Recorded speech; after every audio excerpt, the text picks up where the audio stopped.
In this WrestleTalk news, Vince McMahon's name removed backstage, why Becky Lynch turned face, updates on who else Triple H might bring back to WWE, and more. Subscribe and enable notifications to always on for daily wrestling news videos. Otherwise, I'll get my boy Brock to drive around your house and tip it over with a tractor. Support WrestleTalk!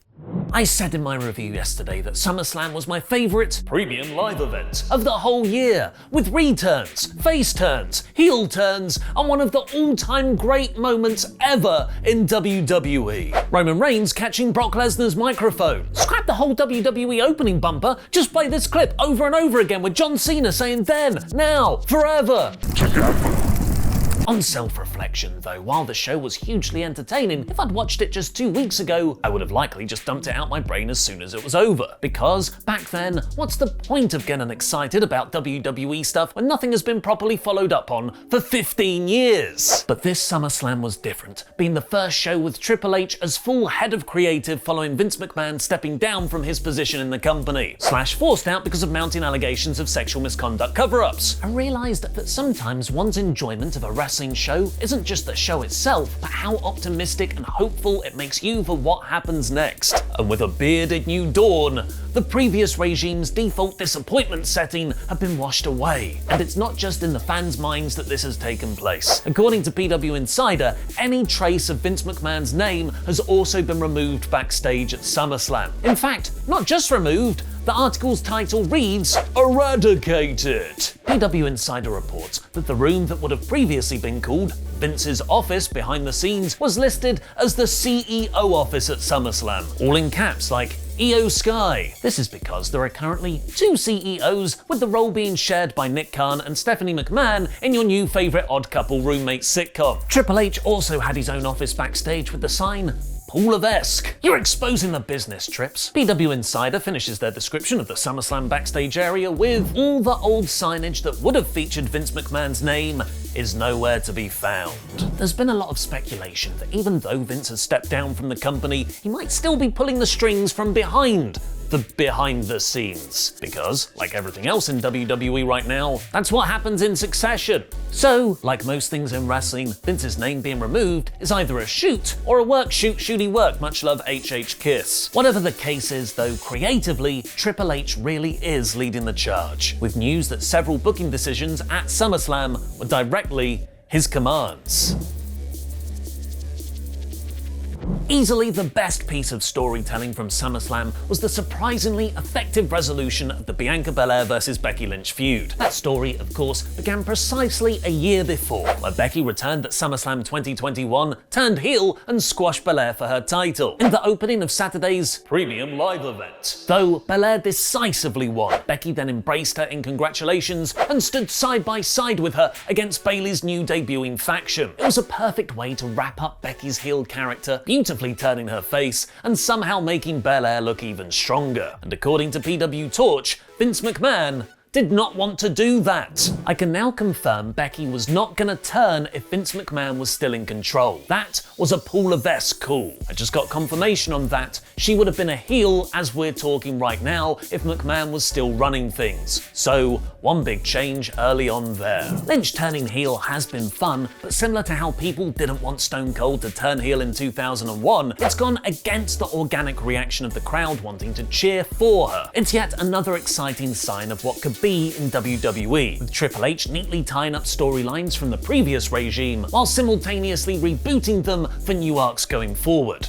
If Becky isn't injured, that is. Because that's what happens whenever we start to get excited for stuff in wrestling right now. The wrestlers we're excited for get injured. Almost like there should be an off-season. Hey, you might want to check out a video on that in this very channel. There was concern that Lynch injured her shoulder early on in the match after awkwardly landing off a glam slam from Belair. She gutsily wrestled for another 10 minutes, but was then favouring her arm on walking out. And there's a picture out there on Reddit of Becky's shoulder looking pretty grossly dislocated, which I'm not going to put on this video because it makes my insides do this.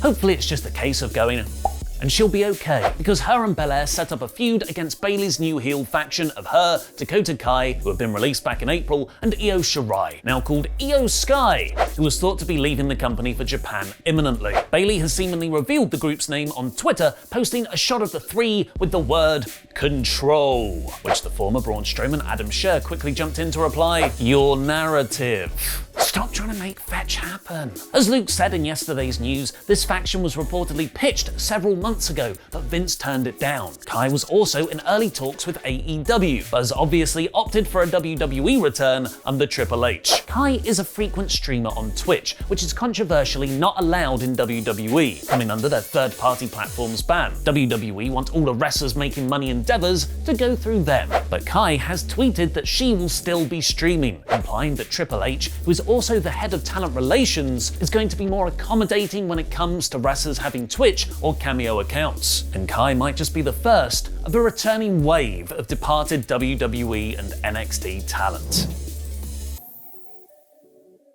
The two biggest free agents in wrestling right now are easily Bray Wyatt and Johnny Gargano. Bray was shockingly released from WWE exactly a year ago yesterday. And last month he tweeted, "Patience, it's almost time." Although a lot has changed since then. Gargano, meanwhile, has told Inside the Ropes' panel at StarCast he's taken a more sit back and see approach. "I kind of told myself I was just going to sit back and watch how things turned out and make a decision based on that. I love things that both places are doing. Trust me, there are pros and there are cons at both places. I love what both places are doing. I haven't made up my mind. I haven't made a decision yet." Johnny Gargano to Impact Wrestling confirmed. Another Triple H guy, Killer Cross, who wrestled under the different name in WWE, Gimp Mask Cross, has shared a photo on Instagram of a fan listening to his old WWE song, wishing he would make a return to the company. But what about Sasha Banks and Naomi? Speaking at StarCast, former WWE star Paige, now called Saraya, reckons Banks will be back now with Triple H in charge. There was yet another potential sign Naomi was done with WWE though, when new t-shirt designs for her went up on For Your Wear. It has since been clarified though that this store was set up by Naomi's fans to support her, not Naomi herself. But the biggest obvious hot young star to return to WWE under Triple H's new regime undoubtedly is Ric Flair.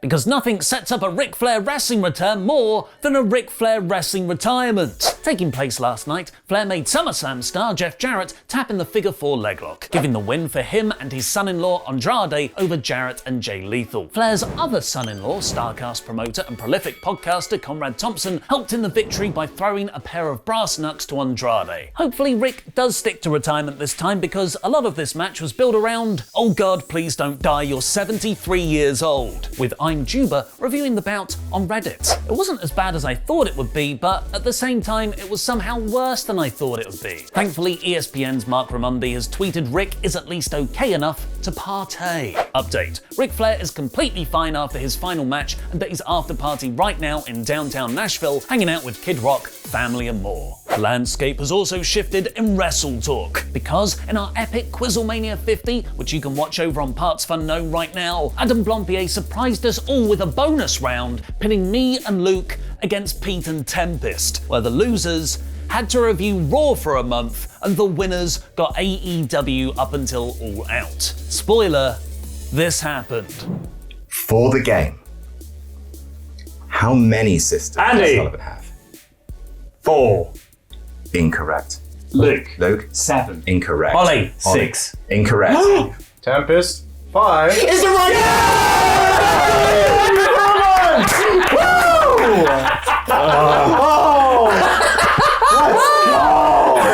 I didn't expect that to happen. We got a good show, buddy.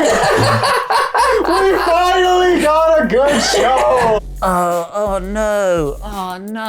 That was recorded before Vince McMahon stepped down and Triple H was put in charge. You tried to land a punch on God, LIW, and so I just changed reality and I still win. Anyway, so that's me and Luke reviewing Raw for the next month. Go subscribe to the WrestleTalk podcast channel now for the Triple H era to begin. And also watch the rest of our special in-person Quizzlemania 50 now. Let's see the scores on the doors. That was a crappy clue. No, it wasn't. It's not the best match ever. That is about 4 out of 5 stars you've given that.